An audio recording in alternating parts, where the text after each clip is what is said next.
What's up everybody, Damon here, and in today's gaming news, the director of Star Wars Jedi Fallen Order and Survivor has revealed his new studio, the latest Helldivers 2 patch slightly nerfs some tough enemies, and Capcom reveals its best-selling game of all time. This is your Daily Fix.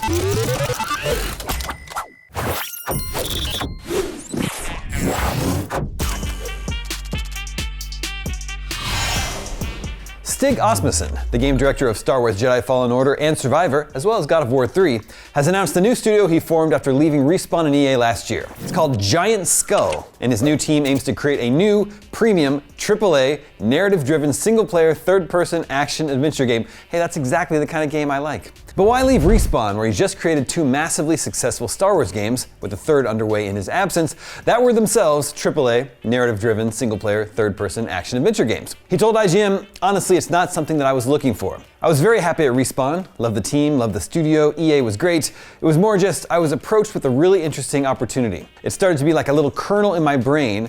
Wow, what would it be like to start my own studio? It was something that was incredibly enticing.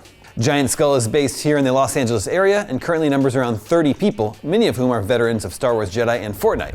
As to whether or not Giant Skull will stay fully independent, or if they might partner up with a first-party platform holder or other major publisher to get their game out to the world, that has yet to be decided. Asmussen said, "We've secured significant funding. It's sufficient to support our vision, but at the same time we'll explore partnership opportunities with global publishers when the time comes." Given that he's just walked away from working on one of the biggest brands in the world and a licensed game, one might expect Giant Skull's first game to be a new original IP. But Asmussen leaves the door open for any possibility. "I wouldn't rule anything out," he said. "We have a very clear vision on the type of game that we're going to make, and that's playing to the strengths of myself. Single-player focused, third-person action-adventure, gameplay-driven that's seamlessly integrated into a compelling narrative. Those are the main pillars of our criteria. If there was an opportunity, we have a lot of experience with licensed games, obviously, but it is very compelling to make an original IP as well. We can flex in either direction." Interesting to hear about a new studio focusing on single-player, narrative-driven games when we've also recently heard so much about how they're becoming prohibitively expensive to make, leading to more and more live service games. But I certainly wish Giant Skull the best. I loved both Jedi Fallen Order and Survivor.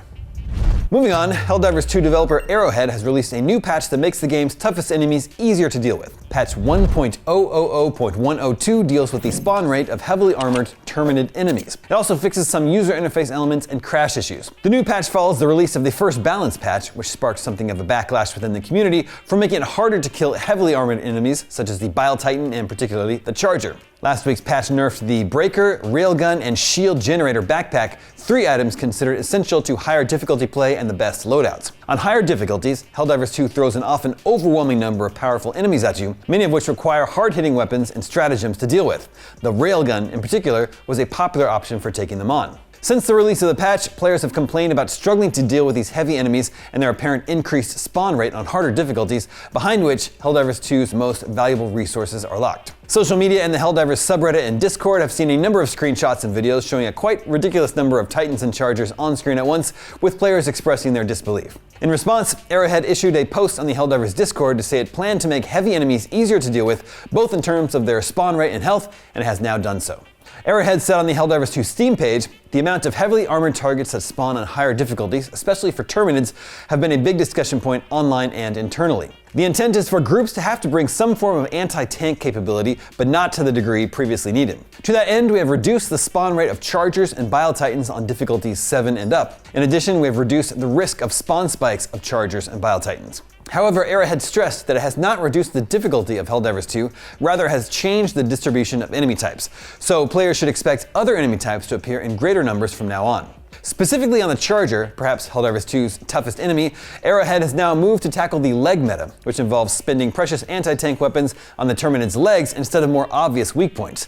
Arrowhead said this seems counter to expectation. The dev explained, "We are not changing anything regarding the Charger's legs. We are, however, lowering the health of the Charger's head. It should now be at a point where a well-placed shot from a recoilless rifle or EAT-17 instantly kills a Charger." Together with the unfortunately undocumented change of last patch that increased the armor penetration ability of less well-placed shots for EAT-17s and recoilless rifle shots, Chargers should now be easier to handle by well-equipped groups. Helldivers 2's upcoming premium warbond, dubbed Cutting Edge, launches this week, hot on the heels of the release of Mechs. The warbond includes new weapons, new armor sets, new capes, and new emotes. And finally today, Monster Hunter World is a monster hit for Capcom, selling over 25 million copies since going on sale in 2018. Capcom made the sales milestone announcement to coincide with the Monster Hunter series' 20th anniversary. The first Monster Hunter game launched in March 2004 on PlayStation 2. 20 years later, and Monster Hunter World is easily Capcom's best-selling game, with 2021's Monster Hunter Rise a distant second with 14.2 million sold. Capcom includes sales of the Monster Hunter World base game as well as the Monster Hunter World Iceborne Master Edition to achieve that 25 million sold figure. Cumulative sales of the Monster Hunter series are now up to 97 million. Capcom said, with Monster Hunter World, Capcom drove the Monster Hunter series to global brand status with the series' first worldwide simultaneous launch and international promotional activities, establishing the game as Capcom's best-selling title of all time within a month of its release. For those keeping score at home, Capcom's best-selling Resident Evil game is the RE2 remake with 13.6 million sold, followed closely by Resident Evil 7 with 13 million. Monster Hunter Wilds was announced for PlayStation 5, Xbox Series X and S, and PC via Steam late last year. It's due out in 2025. And that's your Daily Fix for Tuesday, March 12th. Now that you're caught up on the news, check out the new story trailer for Rise of the Ronin. I'm Damon Hadfield, and for all your video game news, stay tuned to IGN.